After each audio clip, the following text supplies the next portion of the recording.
नमस्ते, good morning. आज हम कल जो पाठ हमने लिया था उसका नाम है आदर्श बदला। इसे लिखने की कोशिश की है सुदर्शन जी ने। बहुत ही सुंदर पाठ है। व्यक्तिगत जीवन में अपने पास आने वाले जो गुण होते हैं वो गुणों का विकास हम अपने भविष्य में किस तरह से करें और लोगों को अपना अहंकार किस तरह से अपने कार्यों से उनका छूटना चाहिए, इस तरह से कार्य इन गुणों का विकास व्यक्तिगत जीवन में हम लोगों को करना है। ये सीख, ये आदर्श बदला इस पाठ से देने की कोशिश हो रही है। नहीं तो होता क्या है कि हम बदला शब्द का अर्थ बाजू लेते हैं और किसी को मार धाड़ करना, गाली गलौज करना, किसी का मर्डर करना, किसी के विरोध में हर हमेशा के लिए कार्य करते रहना। तो ये इस शब्द का इस पाठ में अर्थ नहीं है। आदर्श बातों से हम लोग विकसित होना चाहिए। अगर आपको किसी से गुस्सा आता है तो उसके पास जो है उससे बढ़कर हमारे पास आएगा, हम उतनी मेहनत करेंगे और हार्ड मेहनत का नतीजा ये होता है कि आपको अच्छा सा फल मिल जाता है। आप लोग फल मेहनत करोगे ही नहीं तो फल की अपेक्षा मत कीजिए। इस तरह का जो आंखों का अंकन होगा वो सही दृष्टि अगर आपको देखने की होगी तो आपके सामने आदर्श शब्द का इस्तेमाल आप लोग अपने जीवन में करते रहेंगे और उसी शब्द के आधार पर भी अपना सारा कर्म निर्भर होगा। तो इसका एक आदर्श बदला ये शब्द जो है लेखक ने इस पाठ में उसका स्वरूप बदलकर कुछ अच्छे कार्यों में भी उसका ये हो सकता है, इसका आंखों देखा हम लोगों को बताने की कोशिश की। कल हम यहाँ तक आए थे, उसके आगे हम लोग आज ये पाठ देखेंगे। इन्हीं विचारों में डूबा हुआ बच्चा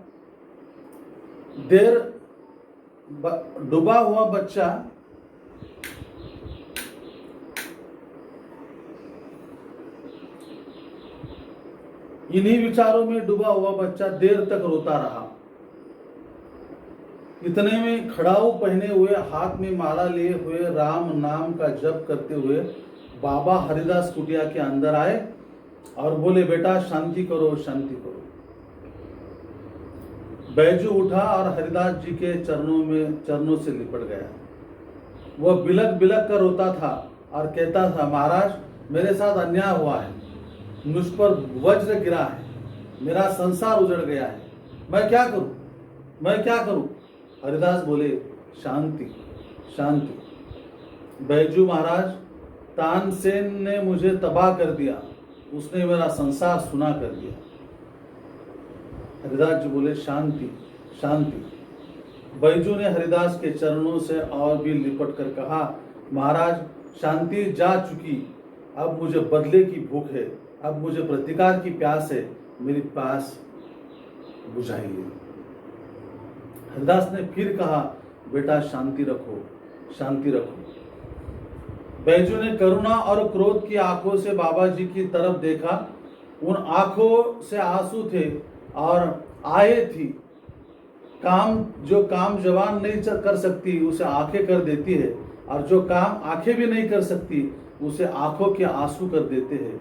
बैजू ने ये दो आखिरी हथियार चलाए और सिर झुकाकर खड़ा हो गया। तुम देखो, अत्याचार अन्याय होने पर हम किसी के पास जाके उन्हें वो बात समझाने के प्रति हम बात ही करना चाहिए, ऐसा कुछ नहीं है। आपकी आंखें बता देती है कि आपके पास समस्या क्या है। अगर आंखें नहीं बता देती तो आपके आंखों के आंसू बता देते हैं कि आपकी कितनी गहरी समस्या है, और उस समस्या को सामने वाला बहुत ही जल्दी समझ लेता है। ये हाथ पैर जोड़कर उनके चरणों में लिपट गया और बार बार विनती कर रहा था कि मुझ पर अन्याय हुआ है, अत्याचार हुआ है और इस अत्याचार और अन्याय का बदला किसी हालत में मुझे लेना है। तभी भी महाराज उन्हें समझाने की कोशिश करते थे कि बेटा शांति रखो, शांति, बार बार कह रहे थे वो, शांति रखो, शांति रखो, शांति रखो। इसका कारण यह था कि महाराज गुरुवर्य ज्ञानी व्यक्ति को यह पता होता है कि बदले की भावना बहुत ही खतरनाक होती है, वो एक दूसरे का जीवन तबाह कर देती है। और इस तरह से बदले की भावना इस बालक के मन में अगर आज, इतने छोटे बालक के मन में अगर आ गई, तो आगे चल के बहुत खुंखार, क्रोध भरा, ईर्ष्या से वह सब लोगों के साथ पेश आएगा। इसलिए वो बार बार उसे समझाने की कोशिश कर रहे थे कि भाई शांति रखो, शांति रखो, शांति रखो। हरिदास की धीरज की दीवार आंसुओं की बौछार न सह सकी। जब वो रोने लगा, बिलखने लगा, पैर पर गिरने लगा, तब उन्हें समझ में आया कि यह सही, इसके साथ कुछ ना कुछ बहुत ही गहरी चोट इसके मन को मिली है, इसलिए इसके हाल अब ये है। कांप सह सकी और कांप कर गिर गई। उन्होंने बैजू को उठाकर गले से लगाया और कहा, मैं तुझे वह हथियार दूंगा जिससे तू अपने पिता की मौत का बदला ले सके। हरिदास महाराज ने उनसे कहा कि भाई तुम शांति से खड़े रहो, आपकी बात बिल्कुल जायज है, सही है। मैं इस बदला लेने के लिए ऐसा एक हथियार आपको दूंगा, उस हथियार से आप अपना बदला सही और सही वक्त पर उस सामने वाले व्यक्ति से ले सकते हैं। बैजू हैरान हुआ, बैजू खुश हुआ, बैजू उछल पड़ा। उसने कहा, बाबा आपने मुझे खरीद लिया, आपने मुझे बचा लिया, अब मैं आपका सेवक हूं। इतनी अच्छी सी बात आपने मेरे साथ जो की कि मैं एक ऐसा हथियार आपको दूंगा और उस हथियार से आप ये जो है बदला ले सकेगा और वो जीत भी सकेगा। तो इतना बैजू बावरा इतना भावुक हो गया कि उसने कहा कि मैं जीवन भर आपका सेवक बना रहूंगा, क्योंकि आपने मुझे खरीद लिया है। इतना अगर कार्य आप मेरे लिए करते हैं तो मैं अपना जीवन पूरा जीवन आपके चरणों में डालने के लिए तैयार। हरिदास, मगर मुझे 12 बरस तक तपस्या करनी होगी, कठोर तपस्या और भयंकर तपस्या। महाराज ने उसे बताया कि 12 वर्ष तक इस बात के लिए तपस्या करनी पड़ेगी, और वो भी ऐसी होगी कि भयंकर होगी, कठोर होगी, और वो करते समय आपका जो मन है वो विचलित नहीं होना चाहिए। पुराने आप लोग सुनते होंगे, देखते होंगे कि पुराने जमाने के लोग कुछ भगवान की तरफ से अगर कुछ लेना है तो हिमालय के उस महान पहाड़ी पर, बड़ी पहाड़ी पर, जो दुनिया की सबसे बड़ी है, ऐसी बड़ी पहाड़ी पर जाकर 12-12 वर्ष तक वो तपस्या करते थे और उनका नाम लेते रहे, भगवान का नाम लेते हुए तपस्या करते थे। तब उन्हें कई 12 साल के बाद में कुछ हासिल होता था, कुछ मिलता था, और फिर जो कुछ मिलता था उसके आधार पर वो आगे कार्य करते थे। उसी दृष्टिकोण से हरिदास जी ने इनसे कहा कि मुझे 12 बरस की तपस्या करनी होगी। तो बैजू बोला, महाराज आप 12 बरस कहते हैं, मैं 12 जीवन देने को तैयार हूं। मैं तपस्या करूंगा, मैं दुख झेलूंगा, मैं मुसीबतें उठाऊंगा, मैं अपने जीवन का एक एक क्षण आपको भेंट कर दूंगा, मगर क्या इसके बाद मुझे वह हथियार मिल जाएगा जिससे मैं अपने बाप की मौत का बदला ले सकूं? उन्होंने कहा, तुम 12 बरस की बात कर रहे हो, मैं 12 जीवन आपको दे दूं, लेकिन मेरे बाप के मौत का जो बदला है, अगर मैं उस हथियार से ले सकूं, वो हथियार अगर आप मुझे देंगे, तभी मैं ये सब मानने के लिए तैयार हूं। हरिदास जी ने कहा, हाँ मिल जाएगा, फिर बैजू कहता है, तो मैं आज से आपका दास हूं, आप आज्ञा दे, मैं आपकी हर आज्ञा का सिर और सिर के साथ दिल झुकाकर पालन करूं। और उस छोटे से बालक ने गुरुजन वर्ग के सामने, महाराज के सामने एक आज्ञा का पालन करते हुए कहा कि महाराज, आज से आप मुझे आज्ञा देने की कोशिश करें और उस आज्ञा का मैं पालन करते रहूंगा। जो भी आपकी आज्ञा होगी उसका सही पैमाने पर पालन होगा और मैं आज से आपका दास बन गया, सेवक बन गया। ऊपर की घटना को 12 बरस बीत गए। ये तपश्चर्या करने की जो बात थी 12 बरस की, हरिदास जी ने बैजू बावरा से कहा था, तो वो दिन तो किसके लिए रुकते नहीं, धीरे धीरे धीरे धीरे धीरे धीरे ये पूरे के पूरे 12 बरस बीत गए। ऊपर की घटना को 12 बरस बीत गए। जगत में बहुत से परिवर्तन हो गए, कई बस्तियां उजड़ गई, कई वन बस गए, बूढ़े मर गए, जो जवान थे उनके बाल सफेद हो गए। 12 बरस की तपस्या तो इसमें ये सारा परिवर्तन होना ही है। और जीवन, आपको पता है कि जीवन का सबसे बड़ा अगर नियम होगा वो है परिवर्तन। संसार का अगर सबसे बड़ा नियम होगा तो वो है परिवर्तन। संसार एक अकेले एक स्थिर स्थावर जगह पर बैठे नहीं रहता, हर हमेशा के लिए हर रोज उसके जीवन में परिवर्तन होते रहता है। उसमें सारी इस तरह से बातें होती है, जो बूढ़े होते हैं वो मर जाते हैं, जो छोटे होते हैं वो बड़े हो जाते हैं, जो बड़े हैं उनके बाल सफेद हो जाते हैं, कई बस्तियां उजड़ जाती है और कुछ नए बस्तियां बन जाती है। हम लोग देखते ही हैरान हो जाते हैं कि ये क्या हो रहा है, लेकिन परिवर्तन की वजह से ये सब कुछ है। अब बैजू बावरा जवान था और राग विद्या में दिन ब दिन आगे बढ़ रहा था। उसके स्वर में जादू था और तान में एक आश्चर्यमयी मोहिनी थी।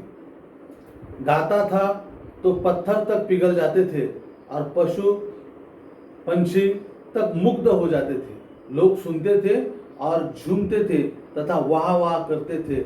हवा रुक जाती थी, एक समा बन जाता था। धीरे धीरे धीरे धीरे बैजू जो है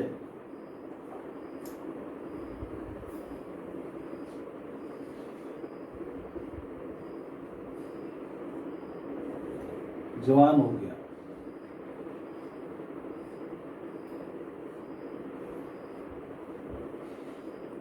और उसके बाद में उसके दिल में वही बात थी और गुरु ने उन्हें जो शब्द दिया था उस आधार पर उसने जो कार्य किया, राग विद्या का गाने का जो कार्य किया, वो इतना धीरे धीरे धीरे आगे बढ़ रहा था कि जब वो गाना शुरू कर देता था तो आजू बाजू के लोग जब वो देखते थे तो मंत्रमुग्ध हो जाते थे। वो भूल जाते थे कि हम किस कार्य के लिए जा रहे, वही रुकते थे और वो पूरा गाना मन लगाकर सुनने की कोशिश करते थे। अब बैजू बावरा जवान था और राग विद्या में दिन ब दिन आगे बढ़ रहा था। उसके स्वर में जादू था और तान में एक आश्चर्यमयी मोहिनी थी। गाता था तो पत्थर तक पिघल जाते थे और पशु पंछी तक मुग्ध हो जाते थे। लोग सुनते थे और झूमते थे तथा वाह वाह करते थे। हवा रुक जाती थी, एक समा बन जाता था।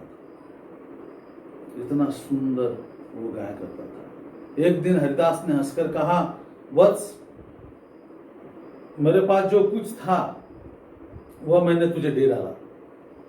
अब तू पूर्ण गंधर्व हो गया है। अब मेरे पास और कुछ नहीं जो तुझे दे दूं।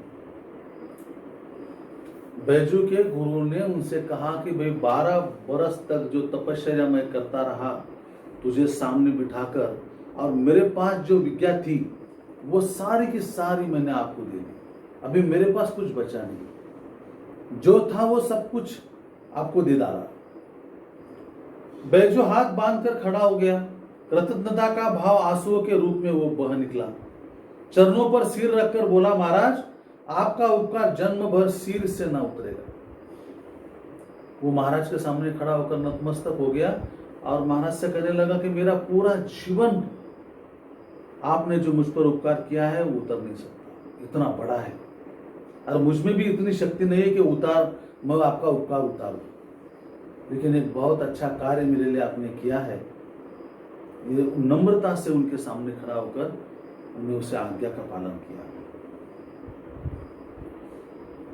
हरिदास सिर हिलाकर बोले, यह नहीं बेटा, कुछ और कहो, मैं तुम्हारे मुंह से कुछ और सुनना चाहता हूं। बैजू आज्ञा कीजिए।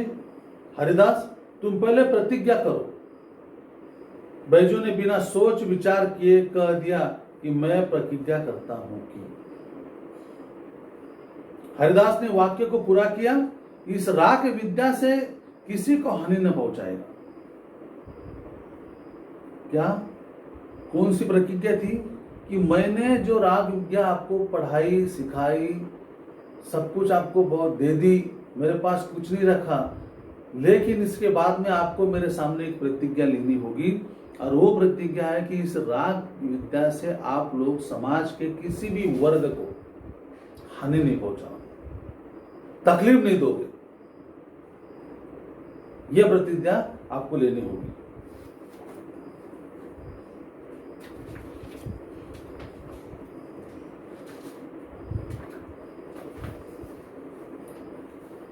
बैजू का लहू सूख गया, उसके पैर लड़खड़ाने लगे, सफलता के बाग पर भागते हुए दिखाई दिए। 12 वर्ष की तपस्या पर एक क्षण में पानी फिर गया। एक क्षण में पानी फिर गया, सब कुछ समाप्त हो जाना, मुहावरा है। एक क्षण भर सब कुछ नष्ट हो जाना।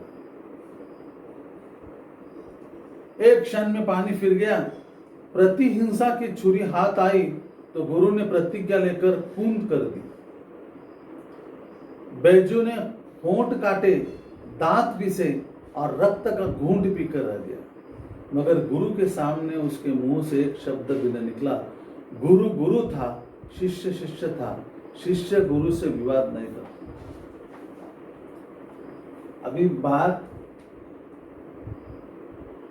उन्होंने यहाँ पर एक शब्द दिया गया है कि प्रतिज्ञा लेकर कुंद कर दी। कुंद का अर्थ उसके दिमाग में जो बदले की भावना तेज थी वो सब बोथरा बना दी उसको।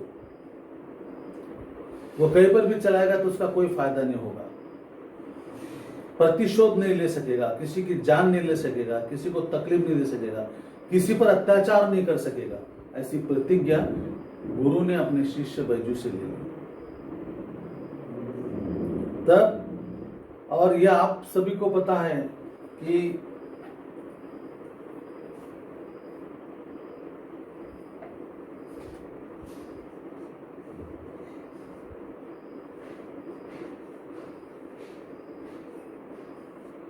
ये जो नाता है श्रेष्ठ है।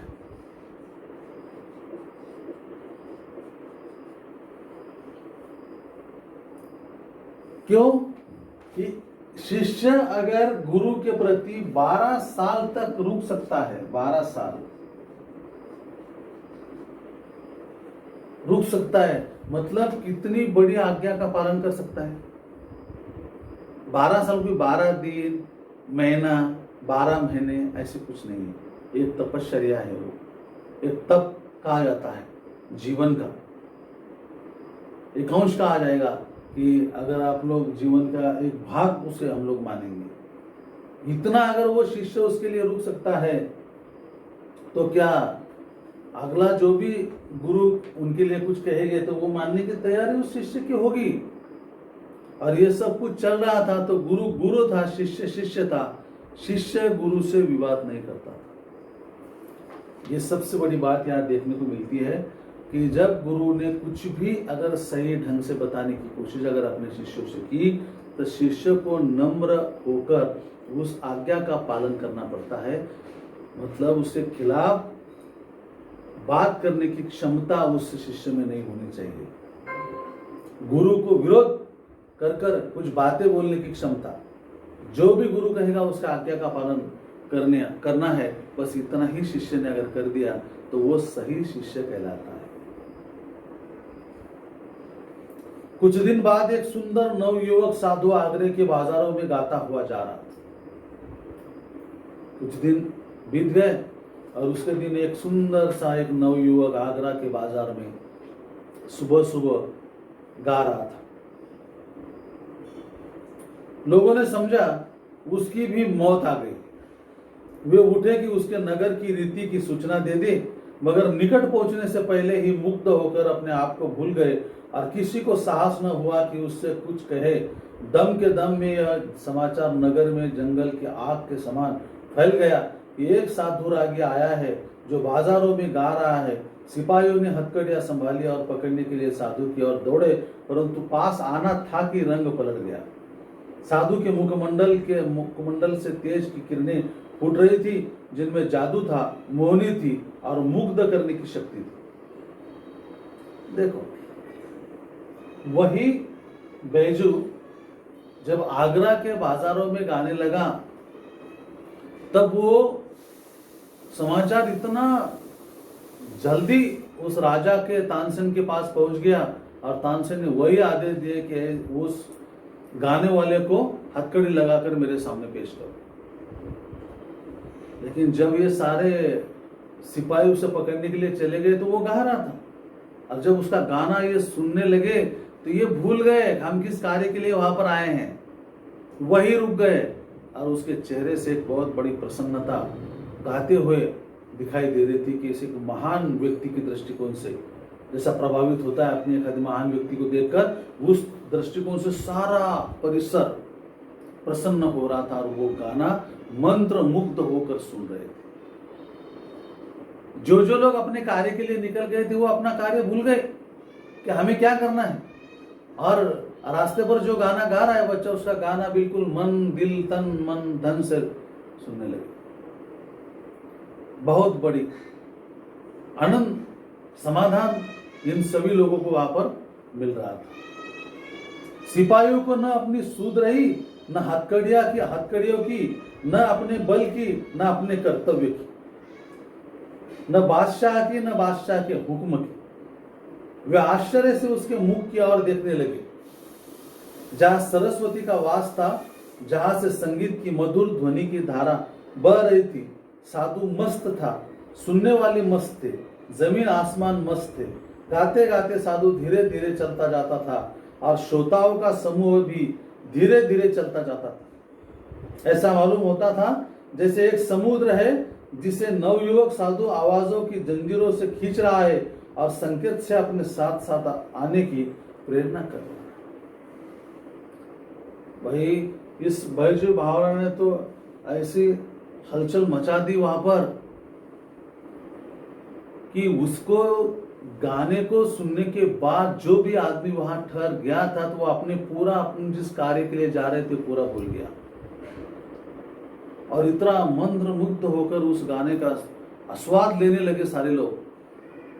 भीड़ बढ़ती ही चली गई, बहुत सारे लोग उस रास्ते से जो भी आ रहा है वो उसमें सम्मिलित हो रहा है, जो भी आ रहा है वो उस गाने को सुनने के लिए वहां सम्मिलित हो रहा है। ऐसा लग रहा है यहाँ पर एक इतनी बड़ी बात सुदर्शन जी ने कही है कि ऐसा मालूम होता था जैसे एक समुद्र है जिसे नवयुवक साधु आवाजों की जंजीरों से खींच रहा है। देखो, और संकेत से अपने साथ साथ आने की प्रेरणा कर रहा है। इतने बड़े समुद्र को जंजीर बांधकर ऐसे खींचने की कोशिश कर रहा है साधु संत, और उसे आग्रह कर रहा है कि चलो तुम भी मेरे साथ। हवा थी, पशु पक्षी थे, निसर्ग उसके साथ था, बस अब बाकी था समंदर में उसके साथ आना। और ऐसा महसूस हो रहा था, ऐसा महसूस कर रहे थे हम लोग। ऐसा सुदर्शन जी ने यहाँ पर एक सबसे बड़ी बात कही। मुक्त जन समुदाय चलता गया, उसके साथ चलते गए, चलता गया, पता नहीं किधर को, पता नहीं कितनी देर, एकाएक गाना बंद हो गया। अचानक वो गाना बंद हो गया। जादू का प्रभाव टूटा तो लोगों ने देखा कि वे तानसेन के महल के सामने खड़े हैं। उन्होंने दुख और पश्चाताप से हाथ मले और सोचा, यह हम कहाँ आ गए। साधु अज्ञान में ही मौत के द्वार पर आ पहुंचा था। भोली भाली चिड़िया अपने आप अजगर के मुंह में आग फंसी थी और अजगर के दिल में जरा भी दया न थी। देखो कि भाई जहां नहीं जाना था वहां सब उस गाने की धुन में चलते गए, कहाँ जा रहे कोई पता नहीं, कितनी डर लगी उसका कोई पता नहीं। और आखिर में क्या हुआ कि तानसेन के महल के सामने आके ये सब रुक गए। उसको एक बड़ी उपमा दे दी कि एक अजगर ने छोटे से चिड़िया को पकड़ लेना और वो ये महसूस नहीं करना कि ये चिड़िया है, बहुत छोटी है, दया बताना, दया कर छोड़ देना, नहीं, वो नहीं, वो एक बार पकड़ लेता है तो खा ही लेता है। उसी दृष्टिकोण से तानसेन के सामने अगर उस आगरा शहर में गाना गाने वाला व्यक्ति अगर आ जाता है तो मौत उसकी निश्चित है। ऐसा ये सबके मनों में, सबके दिलों में ये डर बसा हुआ था। दया न थी। तानसेन बाहर निकला,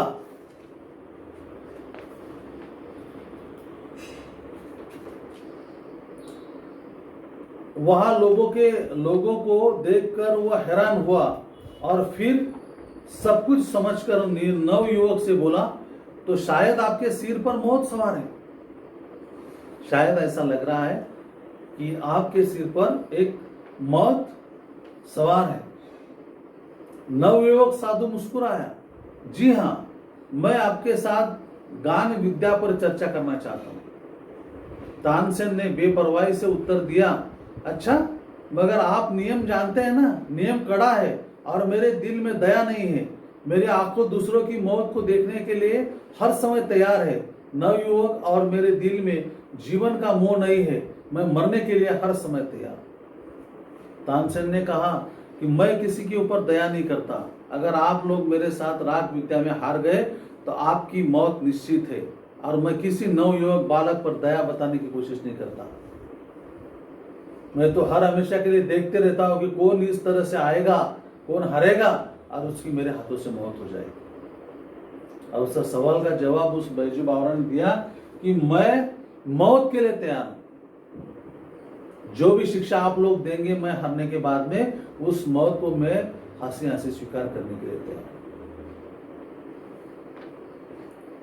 इसी समय सिपाहियों को अपनी हथकड़ियों का ध्यान आया।